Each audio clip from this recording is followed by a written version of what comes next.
Hello students, कैसे हैं आप सभी। एक बार आप लोगों का फिर से स्वागत है आपके अपने YouTube channel geography with Saurabh Sharma पर। आज भी हम अपने लास्ट लेक्चर को कंटिन्यू करेंगे, लेकिन इस वीडियो को आगे बढ़ाने से पहले मैं फिर आप लोगों से एक बार अपील करना चाहूँगा कि आप सभी इस यूट्यूब चैनल को सब्सक्राइब कर लें। वीडियोज़ के नीचे जो कमेंट सेक्शन है बच्चों, उस कमेंट सेक्शन के अंदर आप कोई भी अगर टॉपिक डिस्कस करना चाहते हैं ज्योग्राफी के सिलेबस से रिलेटेड तो आप मुझे बता सकते हैं। बहुत जल्दी आप लोगों को यूनिवर्सिटी एग्ज़ामिनेशन से जुड़ी हुई एक वीडियो भी आपको इस यूट्यूब चैनल पर मिल जाएगी।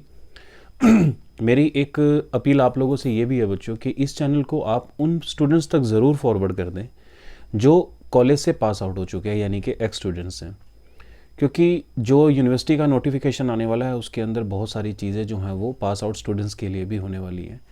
कई बार वो व्हाट्सएप ग्रुप से जो है वो रिमूव हो जाते हैं। तो मैं आप लोगों से सिर्फ इतनी अपील करना चाहूँगा कि आपके जो साथी हैं, फ्रेंड्स हैं, सहेलियाँ हैं, आप उनके पास भी ये यूट्यूब चैनल जो है वो फॉरवर्ड कर दें, ताकि जो भी नोटिफिकेशंस यूनिवर्सिटी की तरफ से आने वाला है और मैं इस वीडियो यूट्यूब चैनल पर उसे डिस्कस करने वाला हूँ तो वो उन आपके साथियों तक भी ज़रूर पहुँच जाए।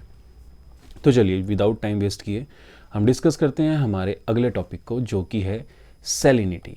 यानी लास्ट लेक्चर के अंदर हमने डिस्कस किया था टेम्परेचर, महासागरीय जल का तापमान, और आज हम जो डिस्कस करने वाले वो है लवणता। तो बच्चों, लवणता के बारे में मैं आप लोगों को थोड़ा सा बता देता हूँ कि लवणता होती क्या है। सबसे बड़ी बात बच्चों क्या है कि मान लीजिए कोई भी सागर है या महासागर है, अगर मान लीजिए उसका कुल एक मैं सैंपल लेना चाहूँ तो मान लीजिए मैंने 1000 ग्राम यानी कि 1 किलोग्राम वाटर जो है वो लिया किसी भी जल का, चाहे मैं हिंद महासागर से या किसी भी सागर से, बंगाल की खाड़ी, जो भी आपके लवण युक्त हैं जो कि खारे हैं, उनमें से मान लीजिए मैंने 1 किलोग्राम वाटर लिया। तो इस 1000 ग्राम के अंदर कितने ग्राम, मान लीजिए इसके अंदर 35 ग्राम क्या घुले हुए हैं, लवण घुले हुए हैं। तो इस कुल जल अनुपात की जितने लवण इसके अंदर घुले हुए हैं उन दोनों के अनुपात को हम क्या कहते हैं, लवणता कहते हैं, सैलिनिटी कहते हैं। ठीक है। तो सबसे जरूरी चीज क्या है कि हमारे पास ये जो महासागरों के अंदर लवण है ये आए कहां से। बच्चों, सबसे पहला जो सोर्स है यानी कि जहां से ये लवण महासागरों में आए हैं वो है आपका धरातल। ये माना जाता है कि जैसे हमारा पेंजिया टूट गया और अब उसके चारों तरफ जो पैंथालासा था उसका जल जब महाद्वीपों के बीच में प्रवेश कर गया तो उसकी वजह से धरातल के बहुत सारे लवण जो हैं वो महासागरों में पहुंच गए। एक दूसरा जो स्रोत है यानी जिस वजह से धरातल के लवण जो हैं वो महासागरों में गए, उसका सबसे बड़ा जो सहयोग है वो है नदियां। यानी कि रिवर्स भी क्या करती हैं, आसपास के क्षेत्र चट्टानों का अपरदन करती हैं और उन्हें महासागरों में जाकर निक्षेपित कर देती हैं, जिसकी वजह से सागरों, महासागरों, खाड़ियों के अंदर लवणता जो है वो बढ़ जाती है। यानी पहला सेक्शन था धरातल, दूसरा है जिसकी वजह से लवणता बढ़ती है वो है नदियां, और तीसरा है खुद समुद्री तरंगे। जो कई बार समुद्री तरंगे या धाराएं जो हैं वो महासागरों, सागरों या खाड़ियों के जो तटवर्ती क्षेत्र हैं उनके चट्टानों का अपरदन करती हैं और उन अपरदन से जो लवण है वो महासागरों या सागरों या खाड़ियों के जल के अंदर जो है वो घुल जाते हैं। यानी कि उनका जो स्वयं द्वारा यानी स्वयं के द्वारा किया जाने वाला अपरदन है, जिसमें वो क्या करते हैं, अपने ही तटों के ऊपर जो चट्टानी विद्यमान है उनका अपरदन करते हैं, तो उनसे भी जो लवणता है वो महासागरों के अंदर जो है वो प्रवेश कर जाती है। तो यही चीज़ है लवणता के बारे में। तो महासागरों, समुद्रों में अनेक प्रकार के लवण घुले होते हैं जिनके कारण जल जो है वो खारा होता है, और प्रत्येक 1 घन किलोमीटर जल में यानी कि 1 किलोमीटर क्यूब जो जल है उसमें औसतन जो है वो 4 करोड़ से ज़्यादा यानी 4 करोड़ 10 लाख टन जो लवण है वो घुले होते हैं। ये फैक्ट है, इसके बारे में आप ज़्यादा अपना मतलब एनर्जी वेस्ट मत करना। ये अगर आप इसे नेगलेक्ट करना चाहें तो कर सकते हैं, बट इतना ध्यान रखें कि महासागरीय जल की मात्रा उन घुले हुए लवणों के बीच के अनुपात को कहते हैं। यानी जैसे मैंने लास्ट में बताया कि मान लीजिए मैंने 1 किलोग्राम जल लिया, उसके अंदर औसतन 35 ग्राम लवण जो है वो घुले होते हैं। तो जल की मात्रा और लवण, घुले हुए लवणों के बीच का अनुपात जो है वो क्या कहलाता है, हमारा लवणता कहलाता है, यानी सैलिनिटी कहलाता है। और लवणता को मैंने जैसे कि अभी आपको बताया कि हमारे महासागरों, सागरों, खाड़ियों में जो जल है उसमें अमूमन औसतन जो लवणता पाई जाती है प्रति 1000 के हिसाब से उसे मेजर किया जाता है। ठीक है, यानी कि 1000 ग्राम में औसतन कितने ग्राम लवण घुले होते हैं? 35 ग्राम लवण जो है वो घुले होते हैं। अब ये 35 ग्राम जो लवण है, इनमें सबसे ज़्यादा सेक्शन जो है वो किसका होता है? Sodium chloride. कभी भी अमूमन अगर आपके सामने ये क्वेश्चन आता है कि महासागरीय जल में जो लवणता है उसमें कौन सा लवण सबसे ज़्यादा मात्रा में घुला होता है, तो कौन सा लवण सबसे ज़्यादा घुला हुआ है? Sodium chloride. उसकी ओवरऑल परसेंट देखें तो 78% के अकेला लवण यही है। महासागरों के जल में जो सबसे ज़्यादा लवण घुला हुआ मिलता है वो सोडियम क्लोराइड, फिर magnesium chloride, magnesium sulphate, then calcium sulphate, potassium sulphate, calcium carbonate and magnesium bromide. इसी आधार पे अगर हम 35 को औसत मानते हैं तो 35 में से अकेले 27 जो है ये कौन सा लवण है? Sodium chloride. और उसी अनुपात में हमारी जो औसत है महासागरीय जल की लवणता वो कितनी है? 35 ग्राम प्रति 1000 ग्राम।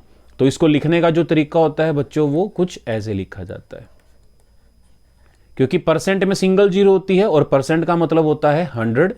अगर कोई भी 100 में लिखा जाता है तो परसेंट इस तरह से बनता है, लेकिन अगर कोई परसेंट हम 1000 में लिख रहे हैं तो उसके पीछे की जो 2 जीरो हैं वो यहां से लिखी जाती हैं। तो औसत कितना हुआ आपका? 35 ग्राम प्रति 1000 ग्राम जल। ठीक है, तो अमूमन मैंने आपको बताया सोडियम क्लोराइड, मैग्नीशियम क्लोराइड। आप एटलीस्ट इन दोनों के तो बारे में जरूर याद रखिएगा, क्योंकि यही दोनों मिलकर कुल मिलाकर लगभग 90% के आसपास जो लवणता का क्षेत्र है या फिर अनुपात है वो यही दोनों घेर लेते हैं। बाकी सारे जो हैं वो नॉमिनल उसमें मिलते हैं क्वांटिटी में। तो इसलिए आप इन दोनों को जरूर याद रखिएगा, सोडियम क्लोराइड और मैग्नीशियम क्लोराइड।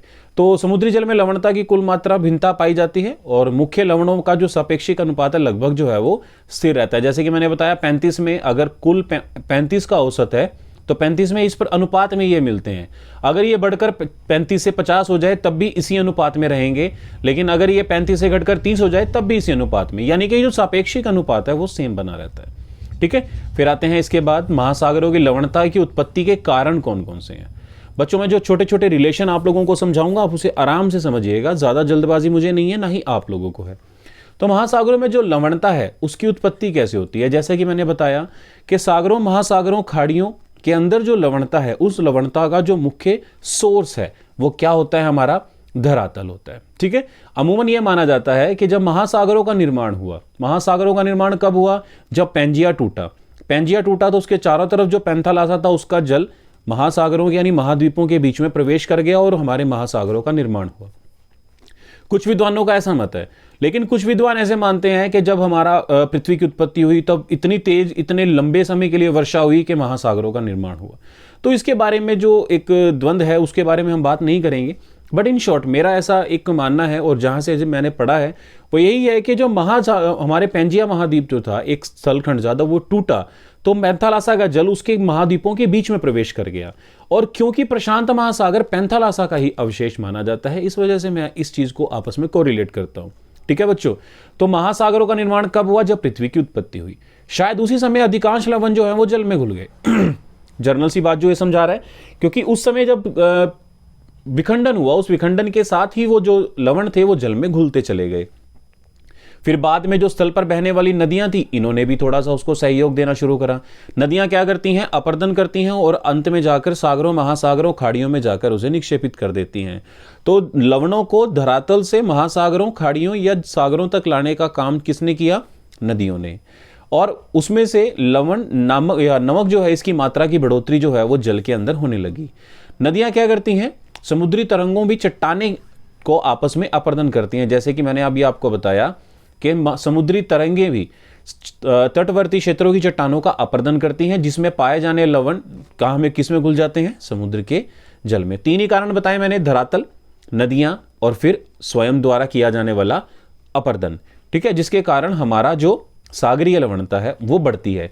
लेकिन अगर इन शॉर्ट एक ही आधार पर जोड़ा जाए तो धरातल ही है जहां से लवण जो है वो महासागरों, सागरों या खाड़ियों में आकर समाहित होते हैं। तो चलिए, महासागरीय लवणता का महत्व क्या है? बच्चों महत्व के बारे में अगर हम बात करें तो सबसे बड़ा महत्व है मछलियां। बच्चों मछलियों के बारे में आप लोग अच्छे से समझ लीजिए। मछलियां 2 प्रकार की होती हैं, हालांकि उनके वर्गीकरण के कई आधार हैं, लेकिन यहां पर क्योंकि लवणता वाला सेक्शन चला हुआ है तो मैं आपको बता दूं कि मछलियां 2 प्रकार की होती हैं। एक मीठे पानी की मछलियां, दूसरी खारे पानी की मछलियां। क्योंकि पृथ्वी के पूरे क्षेत्रफल का लगभग 71% से ज्यादा भाग जो है वो जल ने घेरा हुआ है और जल में से 97% भाग जो है वो किसने घेरा हुआ है? महासागरों ने। तो इस डायग्राम के आधार पर आप ये चीज अंदर अच्छे से अंडरस्टैंड कर सकते हैं। यानी कि अगर मैं मत्स्य के बारे में बात करता हूं तो मत्स्य दो प्रकार की होती है, एक होती है खारे पानी की और दूसरी होती है मीठे पानी की। क्योंकि पृथ्वी का 71% भाग जो है वो किसने घेरा हुआ है? जल ने। तो 71% में से 97% से ज्यादा हिस्सा और 3% बाकी बचा हुआ 97% जो हिस्सा है वो किसने घेरा हुआ है? ओशंस ने या फिर सीज, यानी सागरों और महासागरों ने। और बाकी का जो रिमेनिंग है वो सेक्शन किसने कवर किया हुआ है? हमारे 3% ने। तो क्योंकि सागरों और महासागरों में से कोई भी सागर या महासागर, खास तौर पे महासागरों के बारे में अगर मैं बात करूं तो महासागरों में से कोई भी महासागर ऐसा नहीं है जो कि मीठे पानी का हो, सारे के सारे कैसे हैं? खारे पानी के। तो महासागरों से जो मत्स्य हमें प्राप्त होती हैं वो कौन से पानी से रिलेट करती हैं? खारे पानी की मछलियां। यानी कि मत्स्य जो कि मानव के जीवन के लिए, मानव के भोजन का दूसरा सबसे बड़ा जो सहयोग करता है वो खारे पानी की मछलियां करती हैं। ठीक है, तो सबसे बड़ी बात क्या है? पहला, जीव जंतु। जो जीव जंतु खारे पानी में उत्पन्न होते हैं, महासागरों में रहते हैं, वो मानव के लिए भी उपयोगी हैं। दूसरा, महासागरों की कुछ भौतिक विशेषताएं हैं जिसके अंदर तापमान जो है वो, जैसे कि मैंने आपको कल बताया था कि जो जल ज्यादा लवण युक्त होगा, भारी होगा, उसका घनत्व ज्यादा होगा, उतना ही तापमान का अवशोषण करेगा। ठीक है, यानी कि अगर सैलिनिटी ज्यादा होगी तो तापमान भी उस क्षेत्र का या उस जल का ज्यादा होगा। ये जल अगला आ गया उसके अंदर घनत्व।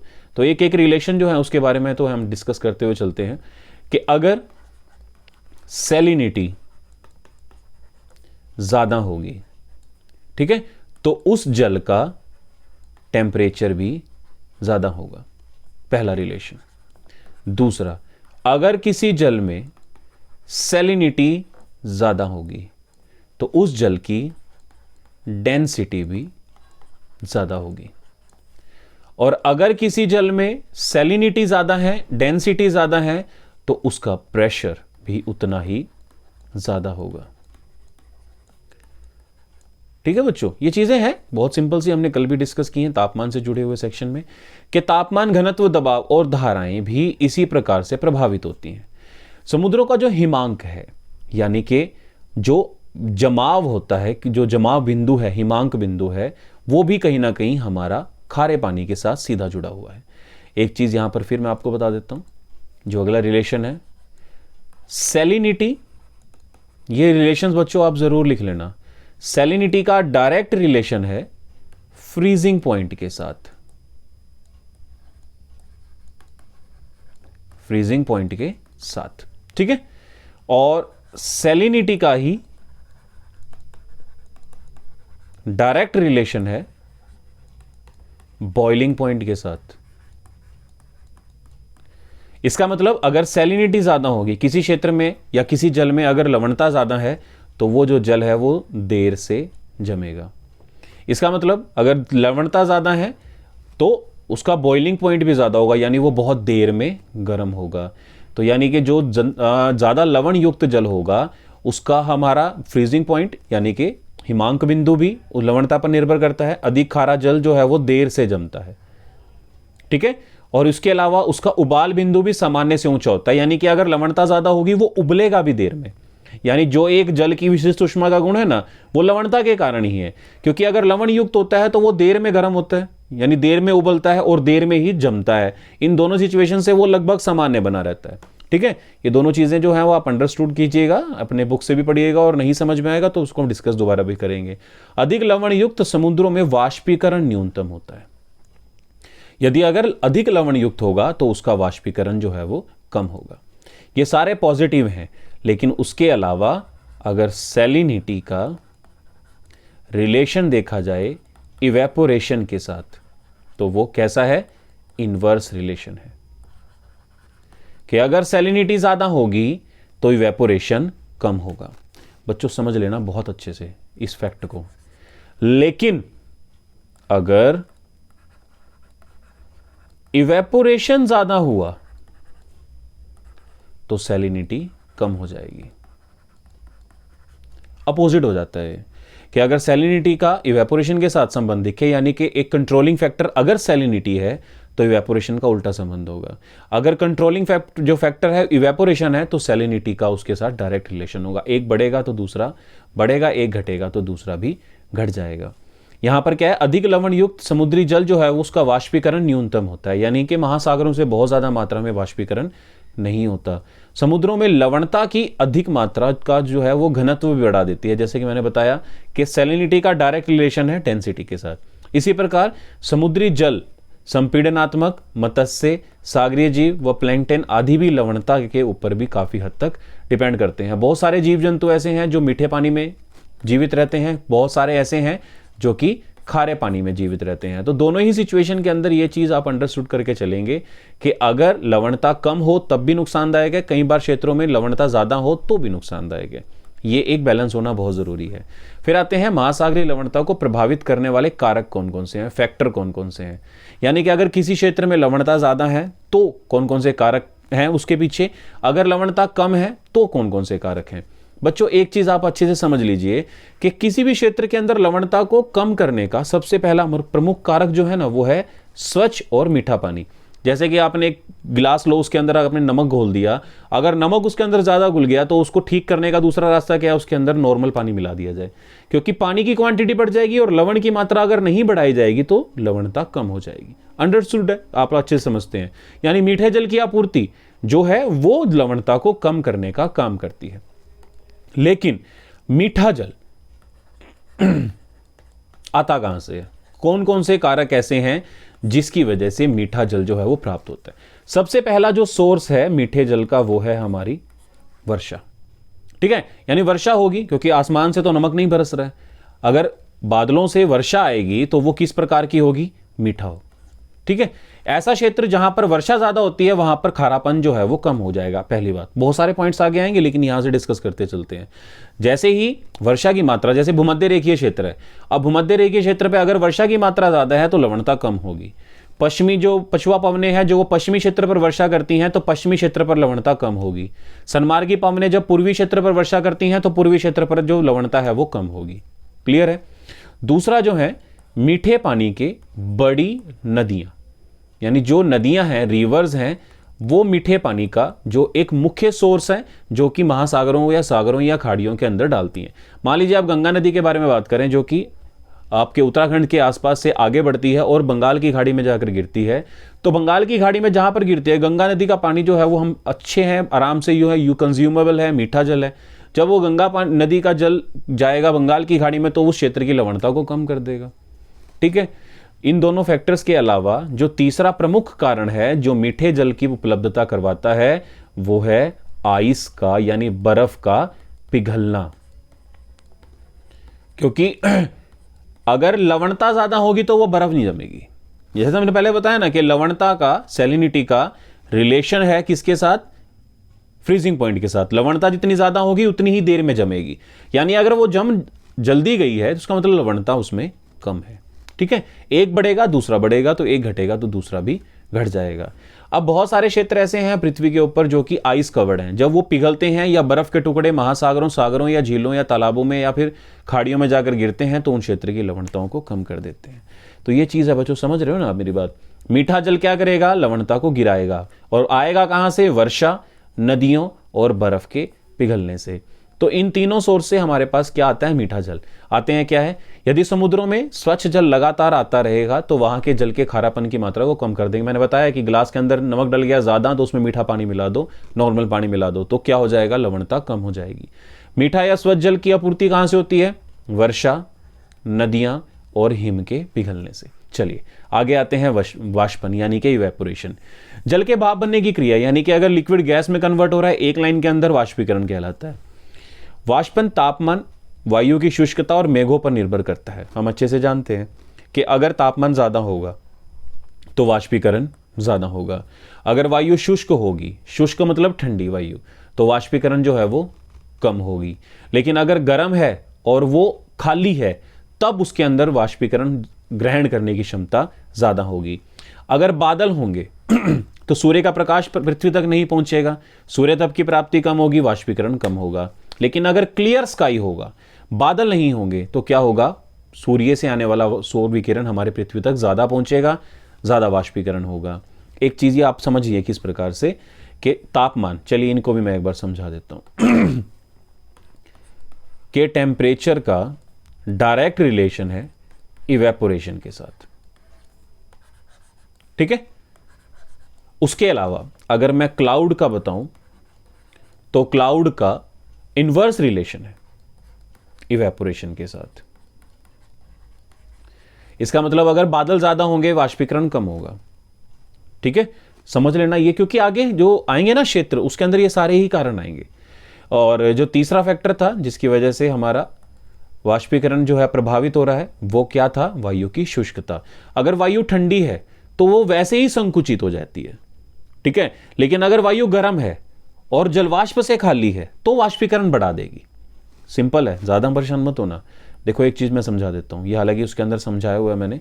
मान लीजिए हवा 5 डिग्री सेल्सियस टेम्परेचर पर है और एक हवा 10 डिग्री सेल्सियस टेम्परेचर की है, तो जो 5 डिग्री की हवा है वो सिकुड़ जाएगी, ठंडी हो जाएगी, लेकिन जो 10 डिग्री की हवा है वो फैल जाएगी। अगर वो संकुचित होगी तो आयतन कम हो जाएगा, अगर वो फैल जाएगी तो आयतन बढ़ जाएगा। अब ठंडी हवा पहले से ही संकुचित है, सिकुड़ी हुई है, तो वाष्पीकरण की वजह से इसके अंदर जलवाष्प जाने की क्षमता कम हो जाएगी। लेकिन अगर हवा गर्म है, आयतन फैला हुआ है, तापमान ज्यादा है, तो ज्यादा जलवाष्प धारण करेगी। अगर ज्यादा जलवाष्प धारण करेगी तो इसके अंदर या इसकी मौजूदगी में वाष्पीकरण भी ज्यादा होगा। समझाई हुई चीजें आपको समझ में आ जानी चाहिए। तो ये 3 फैक्टर हैं बच्चों जिसकी वजह से वाष्पीकरण बढ़ता है। अब आते हैं मेन फैक्टर पे। महासागरों में जहां वाष्पन अधिक होता है, लवणता भी, मात्रा भी अधिक होती है। इसी कारण ऊष्मा यानी जहां पर वाष्पीकरण ज्यादा होगा वहां पर सैलिनिटी का प्रभाव भी ज्यादा होगा, ठीक है। उसके अलावा मरुस्थलीय भागों में हम अमूमन देखते हैं, क्योंकि मरुस्थल जो है वो गर्म होते हैं ज्यादातर मरुस्थल, हालांकि ठंडे मरुस्थल भी होते हैं, लेकिन यहां पर जो वो सच समझा रहा है वो यही है कि जब गर्म मरुस्थलों के साथ का जो क्षेत्र होता है ना, वहां वाष्पीकरण ज्यादा होने के कारण लवणता भी ज्यादा होती है। मैंने शायद पीछे जो है वो एक पॉइंट के अंदर वो थोड़ा मिसअंडरस्टैंड किया हुआ है शायद, कि वो जो वाष्पीकरण का सीधा संबंध बताया हुआ है मैंने, अगर सीधा बताया है तो ठीक है, अगर इनवर्स बताया है तो आप लोग उसे करेक्ट कर लीजिएगा। और जो तीसरा फैक्टर है वो है समुद्री धाराएं। समुद्री धाराएं क्या करती हैं? समुद्री धाराओं का जो प्रभाव है वो क्या करते हैं, लवणताओं को कम या ज़्यादा करने का काम करता है।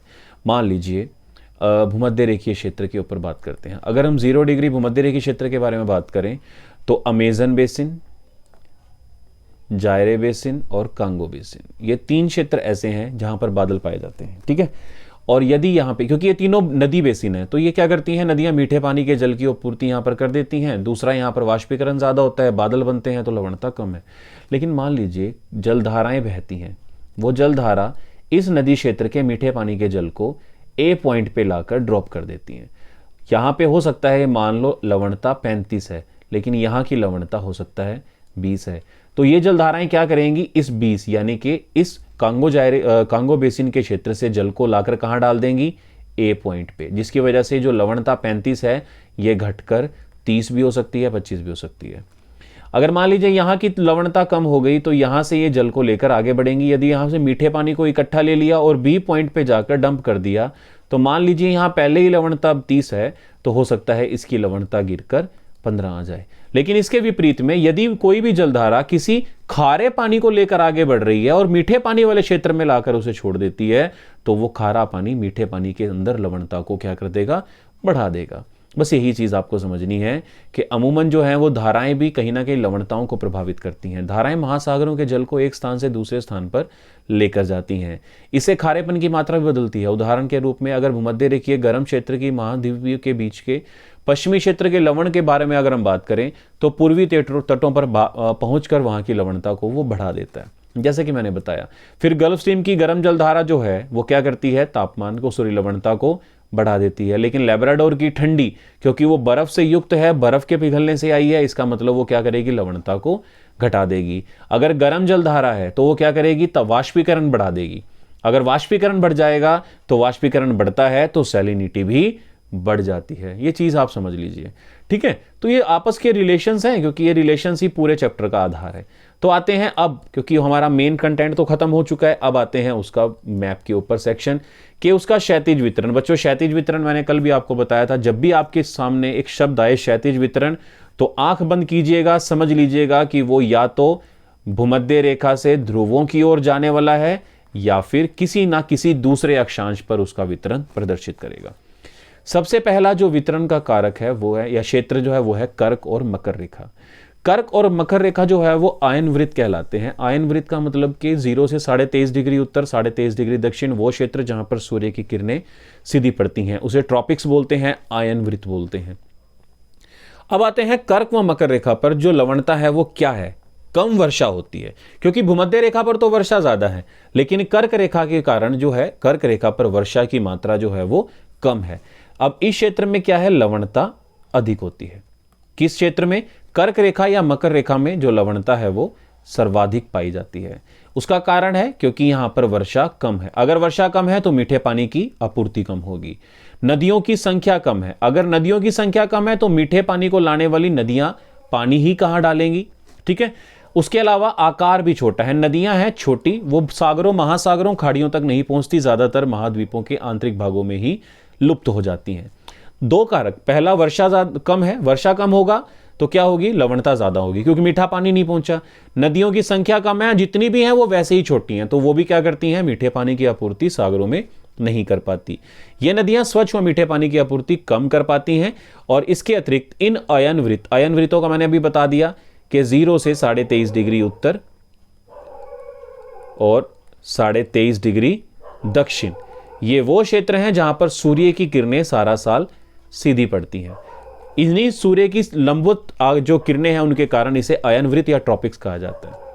इसके अलावा ये जो क्षेत्र हैं वो कैसे हैं? मेघ रहित हैं। अब अगर मेघ रहित होंगे तो सूर्य तप की प्राप्ति ज्यादा होगी।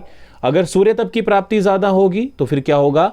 उतना ही वाष्पीकरण होगा और उतनी ही मात्रा में जो हमारी लवणता है वो बढ़ जाएगी। प्रखर सूर्य तेज चमकता है, तापमान ज्यादा होता है। सन्मार्गी पवनों द्वारा क्या करता है? वाष्पीकरण ज्यादा होता है सन्मार्गी पवनों, और वाष्पीकरण अगर ज्यादा होगा तो वाष्पीकरण ज्यादा होने के चलते लवणता यहां क्षेत्र पर ज्यादा मिलेगी। अंध महासागर जो कि कर्क और मकर रेखा के बीच में है, वहां की लवणता कितनी है? 37 प्रति हजार ग्राम। और औसत कितनी होती है लवणता? 35 प्रति हजार ग्राम। तो ये 37 प्रति हजार ग्राम होने का मतलब ये सामान्य से ज्यादा है। ठीक है बच्चों, अगला जो क्षेत्र है जो वहां पर हमारी लवणता है वो है भूमध्य रेखीय क्षेत्र। आंख बंद कर लीजिए, आप लोगों को सब चीजें पता है। भूमध्य रेखा का मतलब है सीधी सी बात, जहां पर वर्षा रोज होती है। अब वर्षा रोज होगी तो क्या होगा? मीठे पानी की आपूर्ति होगी। और भूमध्य रेखीय क्षेत्र पर 3 बड़ी बड़ी नदियां हैं, अमेजन, कांगो, जायरे। अमेजन, जायरे और कांगो बेसिन या कांगो नदियां, ये तीनों बड़ी बड़ी नदियां। अमेजन तो विश्व की सबसे बड़ी नदी है, लंबी नहीं बोल रहा हूं, बड़ी, क्योंकि लंबी तो नील नदी है। तो अमेजन सबसे बड़ी नदी है, नाइजर है, उसके बाद कांगो है, उसके बाद जायरे है। ये मीठे पानी की नदियां, ये क्या करती हैं? अपने जल को सागरों महासागरों में डंप करती हैं।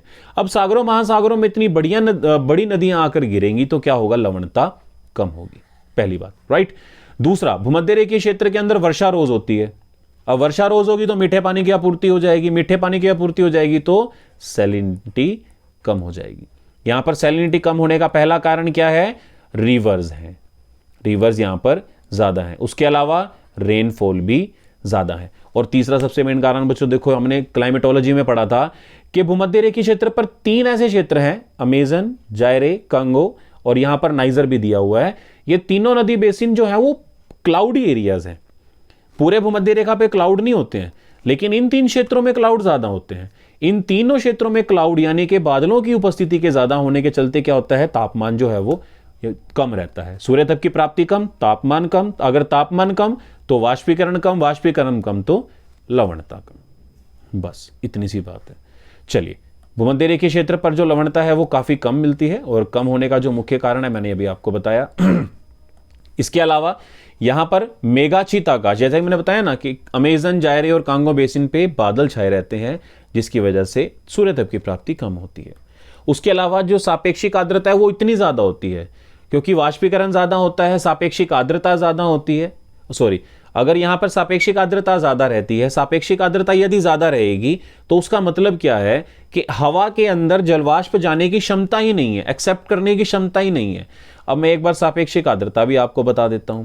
मान लीजिए एक हवा है, उस हवा का औसत तापमान जो है वो 10 डिग्री सेल्सियस है, कोई भी हो सकता है, 5, 10, 15 कोई मैटर नहीं करता। मान लीजिए इस 10 डिग्री पे सापेक्षिक आर्द्रता उच्च है। सापेक्षिक आर्द्रता का मतलब इस हवा के अंदर कितने प्रतिशत जलवाष्प आ सकते हैं? 100%। और 100% जलवाष्प आ सकते हैं और इसके अंदर 90% जलवाष्प उपस्थित है। तो इन दोनों का बीच का जो अनुपात है ना, वो इसकी सापेक्षिक आर्द्रता कहलाएगी। यानी कि इस हवा की सापेक्षिक आर्द्रता कितनी हुई? 90%। और अगर ये 90% है, यानी कि एक अंदाजा बताया बच्चों एग्जाम्पल के तौर पे, और अगर सापेक्षिक आर्द्रता ज्यादा है, इसका मतलब इसके अंदर जलवाष्प आ ही नहीं सकते। अगर सापेक्षिक आर्द्रता कम होगी, इसी का मतलब क्या होगा? इसके अंदर जलवाष्प आएंगे। और भूमध्य रेखीय क्षेत्र पर जो हवा होती है उसकी सापेक्षिक आर्द्रता कैसी होती है? ज्यादा होती है। सापेक्षिक आर्द्रता का इंग्लिश में हम कहते हैं रिलेटिव ह्यूमिडिटी। अगर उच्च सापेक्षिक आर्द्रता होगी, जलवाष्प आएंगे नहीं। अगर जलवाष्प आएंगे नहीं तो वाष्पीकरण कहां से होगा? यानी कि ऊपर जो हवा है उसके अंदर जलवाष्प है ही, भरी पड़ी है, तो नीचे से वाष्पीकरण होने की जरूरत क्या है? जैसे ही हवा शुष्क होगी, आयतन का ज्यादा होगा, तभी तो जलवाष्प उठेंगे। ये चीज ध्यान में रखें। डोल ड्रम है, हवाएं चलती नहीं है, हवाएं नहीं चलती तो जो हवा वहां टिकी हुई है। एक बात समझो बच्चों, ये अगर हमारा भूमध्य रेखीय क्षेत्र है, इस भूमध्य रेखीय क्षेत्र के ऊपर ये हवा टिकी हुई है, डोल ड्रम है ना, ये आगे पीछे कहीं नहीं हो रही है, और इसकी सापेक्षिक आर्द्रता ज्यादा है, मतलब जितने जलवाष्प होने चाहिए उतने इसके अंदर भरे हुए हैं, तो नीचे से वाष्पीकरण की जो प्रोसेस है वो बंद हो जाएगी। ये चीज आप ध्यान में रखें। जिसकी वजह से क्या होता है, ऊंचे तापमान होने के बावजूद जो आर्द्रता है वो लवणता है जो है वो काफी कम होती है। औसत कितनी है? 35 प्रति 1000 ग्राम, लेकिन भूमध्य रेखीय क्षेत्र पर कितनी है? 24 प्रति 1000 ग्राम। और तीसरा है ध्रुवीय क्षेत्र। ध्रुवीय क्षेत्र पर तो वैसे ही लवणता कम मिलती है। अब ध्रुवीय क्षेत्र पर लवणता कम होने का पहला कारण, तापमान की प्राप्ति कम, सूर्य की किरणें तिरछी, तापमान कम, अगर तापमान कम तो वाष्पीकरण कम, वाष्पीकरण कम तो लवणता कम। दूसरा, भूमध्य ध्रुवीय क्षेत्र के अंदर जो सारे क्षेत्र हैं, यानी कि उत्तर या दक्षिण दोनों ही ध्रुव जो है वो बर्फ के रूप में जमे हुए हैं। जब भी कभी तापमान थोड़ा बहुत बढ़ता भी है तो वो बर्फ पिघल जाती है, और बर्फ पिघल के उसका जल कहां जाके गिर जाता है? सागरों महासागरों में। यानी कि बर्फ के पिघलने से मीठा जल भी पहुंच गया। वैसे ही तापमान कम था, वाष्पीकरण कम था, जिसके चलते यहाँ की जो आर्द्रता और लवणता है वो बहुत ज्यादा कम यहाँ पर देखने को मिलती है। यहाँ पे तापमान कम तो वाष्पीकरण की दर धीमी, अगर वाष्पीकरण कम तो क्या होगा? लवणता भी कम। हिम के लगातार पिघलने से मीठा जल मिलता रहेगा तो लवणता कम। वर्षा अगर होती भी है तो कम मात्रा में, अगर वर्षा नहीं होती है तो क्या होती है? बर्फबारी होती है, स्नोफॉल होती है, तो भी क्या होता है? हमें मीठे पानी की आपूर्ति होती रहती है। तो औसत यहां पर कितना मिलता है लवणता? 20 से लेकर 30 प्रति 1000 ग्राम। तो ये तो हुए खुले सागर या महासागर। अब आते हैं आंशिक रूप से बंद महासागरों की तरफ। आंशिक रूप से बंद महासागरों का मतलब है बच्चों ऐसे महासागर जो या तो आसपास महाद्वीपों से घिरे हुए हैं, स्थल भाग से घिरे हुए हैं। अगर स्थल भाग से घिरे होंगे तो विषम जो परिस्थितियां हैं वहां पर पाई जाएंगी। विषम परिस्थितियों का मतलब है गर्मियां ज्यादा गर्म, सर्दियां ज्यादा गर्म, तो ठंडी होंगी। तो ऐसे क्षेत्रों में जो लवणता है वो औसत से ज्यादा मिलती है। ये चीज आपको समझने की जरूरत है। कोई कोई सागर महासागर ऐसा मिलेगा जहां पर मीठे पानी की नदियां जो हैं वो जल डालेंगी, इसकी वजह से लवणता कम होगी।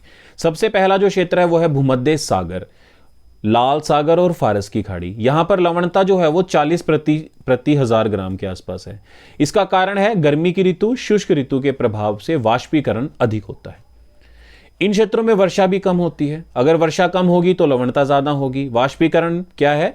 अधिक है, प्रभाव से वाष्पीकरण अधिक होता है, जिसकी वजह से लवणता भी ज्यादा है। फिर यहां पर नदियां बहुत कम है। अगर नदियां कम होगी तो मीठे पानी की आपूर्ति कम करेंगी, जिसके चलते यहां पर लवणता जो है वो ज्यादा मिलेगी। अतः समुद्रों में मीठे जल की आपूर्ति कम होती है, और अगर ये सारी चीजें कम हैं तो सैलिनिटी यहां पर ज्यादा देखने को मिलती है। इसके बाद इसका जो डायग्राम है ये भी मैं आपको साथ के साथ दिखा देता हूं बच्चों कि ये जो हमारे सागर हैं ये ज्यादातर क्या है? लैंडलॉक्ड एरियाज हैं, और लैंडलॉक्ड एरिया होने के चलते इन परिस्थितियों में जो लवणता है वो थोड़ी सी ऊंची जो है वो पाई जाती है। ठीक है बच्चों, तो चलो ये है हमारा मैप, ये है हमारा भूमध्य सागर, मेडिटेरेनियन सी। ठीक है, मेडिटेरेनियन सी के बाद लाल सागर है, लाल सागर के बाद पर्शियन गल्फ है, गल्फ ऑफ पर्शिया। तो ये 3 क्षेत्र ऐसे हैं जो कि लैंड लॉक्ड हैं। देखिए ये भी टर्की है, इजिप्ट है, उसके बाद सऊदी अरब में देखें इजिप्ट है, यहाँ फिर सोमालिया है, फिर ये इसके बीच का जो है लाल सागर है, फिर या ईरान, सऊदी अरब और फिर ओमान या फिर सोमालिया हॉर्न के बीच में, ओमान या फिर कतर के बीच में जो क्षेत्र है वो हमारा पर्शियन गल्फ कहलाता है। तो पर्शियन गल्फ भी क्या है, लैंडलॉक्ड एरिया है, जिसकी वजह से ये सारी परिस्थितियां यहाँ पर नॉर्मल देखने को मिलती हैं, जिसकी वजह से यहाँ पर सैलिनिटी की जो मात्रा है वो ज़्यादा देखी जाती है। ठीक है बच्चों, तो उसके अलावा जो अगला क्षेत्र है वो है हमारा काला सागर यानी कि ब्लैक सी। ब्लैक सी में लवणता जो है वो कम है। उसका मेन कारण क्या है, एक तो ऊंचे अक्षांशों पर है, बर्फ जो है वो पिघलती रहती है, तापमान कम है। तापमान कम होने से क्या होता है, वाष्पीकरण कम, और वाष्पीकरण कम होने से क्या होता है, लवणता जो है वो कम हो जाती है। उसके साथ साथ सबसे जरूरी चीज़ क्या है, यहाँ पर जो नदियाँ हैं डेन्यूब, डॉन, नीपर, ये यूरोप की बहुत बड़ी बड़ी नदियाँ हैं। इन नदियों का जो मीठा जल है वो काले सागर के अंदर जाकर डंप होता है, जिसके चलते मीठे पानी की जो आपूर्ति है वो पर्याप्त होती है। और अगर मीठा पानी ज़्यादा मिलेगा तो उसके चलते जो सैलिनिटी है उसकी मात्रा कम हो जाएगी, जिसके कारण 18 प्रति 1000 ग्राम जो है वो लवणता यहाँ पर देखने को मिलती है। तीसरा जो क्षेत्र है वो है बाल्टिक सागर। चलो ब्लैक सी का भी एक बार मैप आप लोगों को दिखा देते हैं। यह है बच्चों हमारा मेन सोर्स, जिसकी वजह से मैंने अभी आपको बताया कि कहीं ना कहीं ये हमारा वो क्षेत्र है जिसकी वजह से, और मुख्य क्षेत्र कौन से हैं हमारे यहाँ पे जिनकी वजह से जो लवणता है वो कम है, वो है नदियाँ। और नदियों की उपस्थिति के चलते हमारे जो ये क्षेत्र है लवणता को कम धारण किए हुए हैं। ठीक है, इसके बाद आता है हमारा ये बाल्टिक सागर का, एक सेकंड बच्चों, बाल्टिक सागर का जो मैप है, ठीक है, ये है ब्लैक सी। ब्लैक सी के अंदर हमारे रशिया यानी कि यूरोपियन पश्चिमी जो यूरोप है उनकी नदियां यानी कि डॉन, नीपर, डेन्यूब जैसी नदियां जो है मीठा पानी डालती हैं ब्लैक सी में, जिसकी वजह से लवणता जो है वो कितनी है यहाँ पर 18 ग्राम प्रति 1000 ग्राम। और इसके बाद जो है वो आगे है बाल्टिक सागर। बाल्टिक सागर भी जो है क्या लैंड लॉक्ड है, और लैंड लॉक्ड होने के चलते वैसी ही विशेषताएं यानी कि जो ब्लैक सी की हैं वो यहीं पर विद्यमान है। बाल्टिक सागर में भी लवणता जो है वो कम है, 11 प्रति 1000 ग्राम, और बोथनिया की खाड़ी में तो ये और कम हो जाती है, 2 प्रति ग्राम प्रति 1000 ग्राम। यहाँ पर कम तापमान के कारण वाष्पीकरण कम, वही 3 कारण है, वाष्पीकरण कम, वर्षा की मात्रा अगर ज़्यादा होगी तो भी कम यहाँ पर मिलेगी, जो नदियाँ हैं छोटी हों, भले ही ताज़े पानी को डालती हों यानी मीठे पानी को यहाँ पर आपूर्ति प्रदान करती हों, इन तीनों ही कारणों से क्या होगा, हमारी लवणता कम होती है। वही 3 कारण है, वाष्पीकरण है, वर्षा है, मीठे पानी की नदियाँ हैं। और अब आते हैं उन क्षेत्रों में जहां पर लवणता बहुत ज़्यादा मिलती है, इतनी खतरनाक लवणता मिलती है कि यहाँ पर कोई आदमी डूबता नहीं है। एक वीडियो बेसिकली वो दिखेगी नहीं आपको, बट एक पिक्चर में आपको शायद समझ में आए। वो क्या है, हमारे वो अंतर समुद्रीय क्षेत्र हैं, झीलें हैं जो बिल्कुल लैंड लॉक्ड हैं, जिसके आसपास कोई सागर नहीं है, और उनके अंदर 3 नाम हमेशा ध्यान रखना, यूएसए, ग्रेट सॉल्ट लेक, जहां पर लवणता कितनी है 220 प्रति 1000 ग्राम। जॉर्डन का डेड सी, जहां की लवणता कितनी है 238 प्रति 1000 ग्राम।